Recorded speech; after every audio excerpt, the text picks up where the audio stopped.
Hello, my beautiful, beautiful Arians.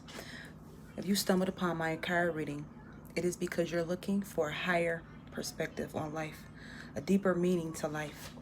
As opposed to getting the basic tarot card reading, my goal is to give you a little more insight inside of the situations that we all experience as humans.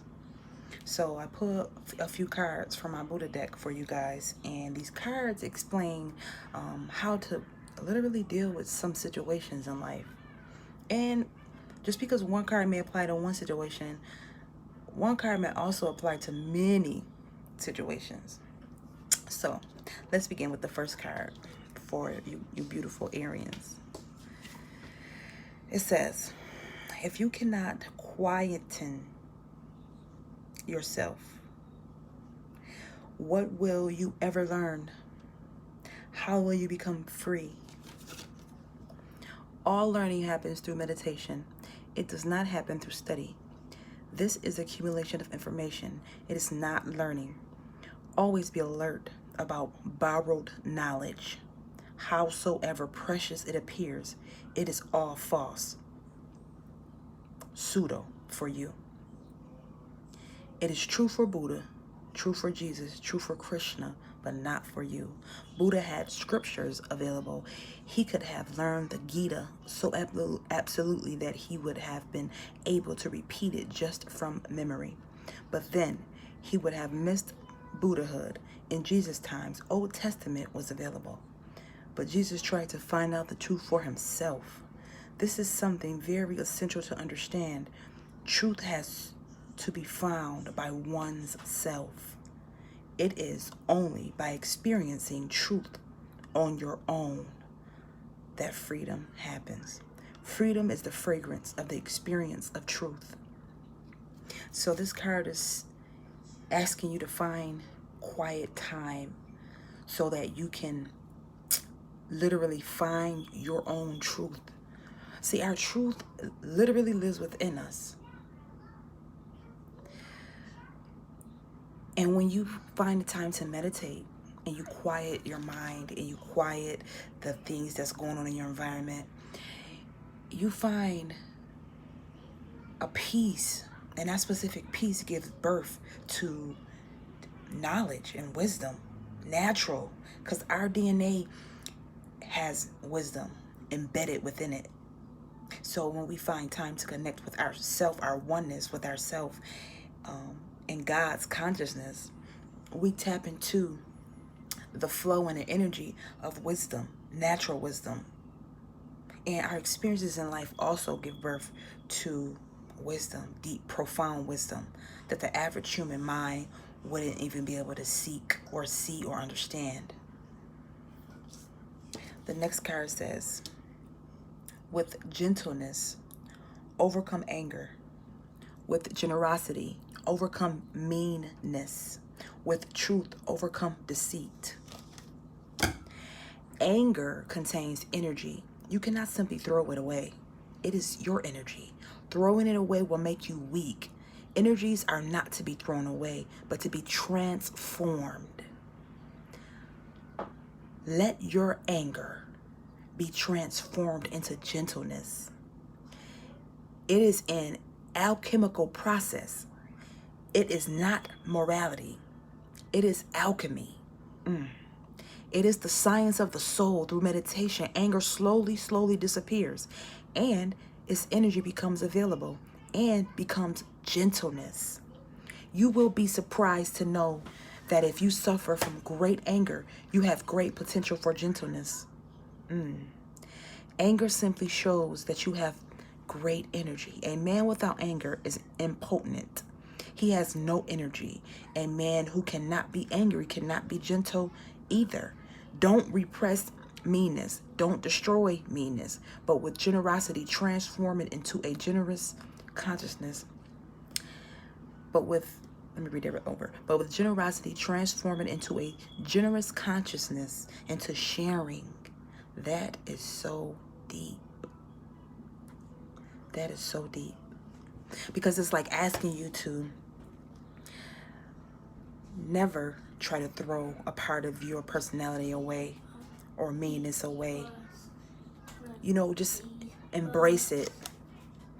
Embrace it and love it, because it's part of your nature. It's part of who you are at that moment, or how you are, period.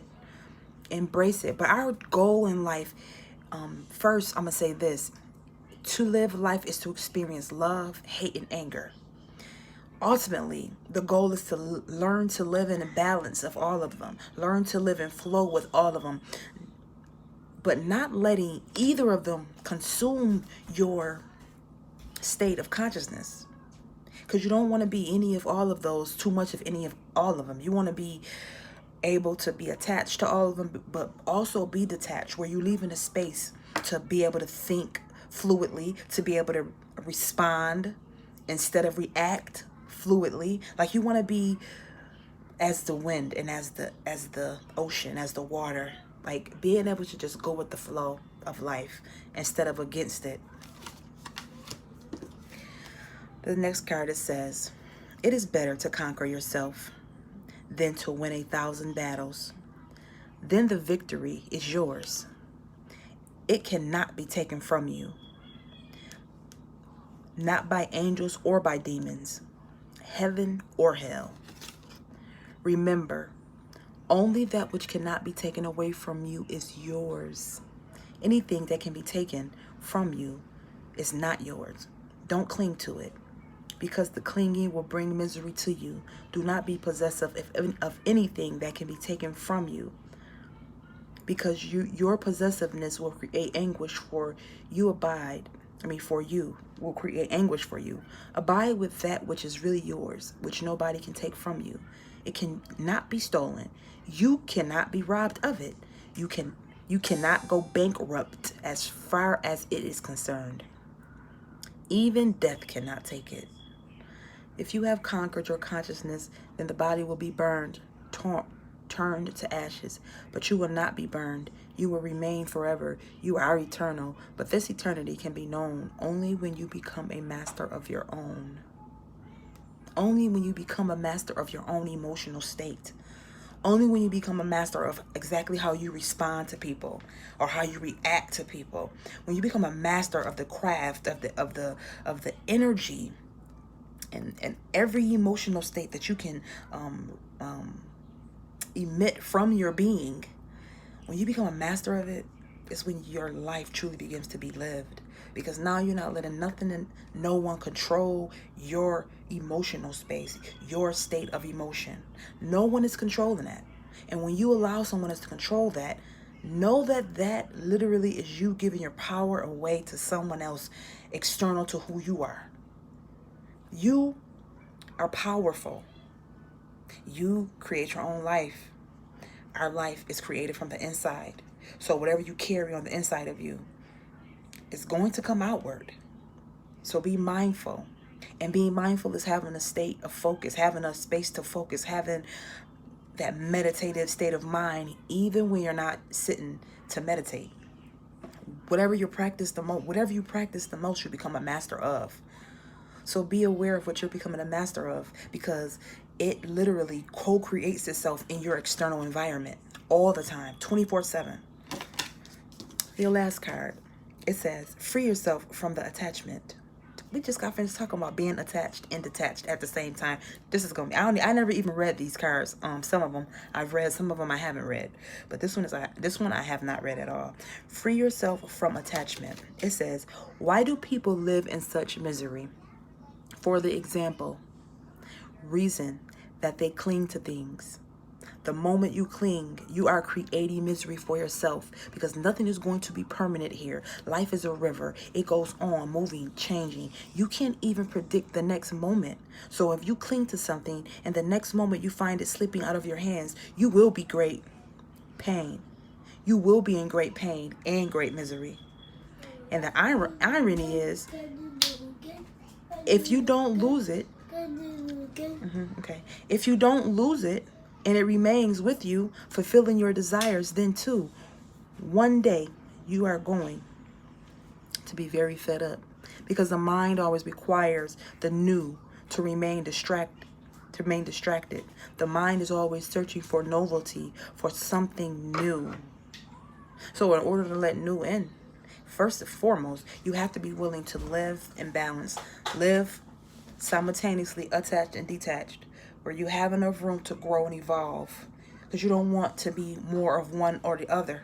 You don't want to be too attached. You don't want to be detached or too detached. You don't want to live in the flow of either one of them. You want to live balance in between, being able to be attached and detached at the same time, simultaneously, where you can love someone but give them enough space to grow, but not love someone and be so attached to them where you're interfering with their evolution in life, telling them how to exactly how to do things, and then getting mad at them when they don't do it your way. Like, that is unhealthy. You have to be willing to let people make mistakes. You have to be willing to let people grow and understand life from their perspective, because their perspective is what they were born into, is how they were made. It's their makeup. And then you move out the way and let them grow, and then you're showing no sign of distraction, because you're not distracted. Now you're free, because you are allowing that person to do them, or that situation to evolve into whatever it need to evolve into, or whatever. You're letting the space come in to where you're able to let new things begin in your life, because you're not tied to one thing or another. You're living in balance, in the flow, understanding life from a whole deeper, different, new perspective. And you deserve that. You deserve that, Aries. Well, I hope you guys got something out of this beautiful reading. I will be back shortly to do another reading. However, I do not know when, but I will be back soon. Okay? You guys have an amazing day, and I love you. And I always say this: let no one steal your joy. Let nothing and no one steal your joy, steal your smile. You are beautiful.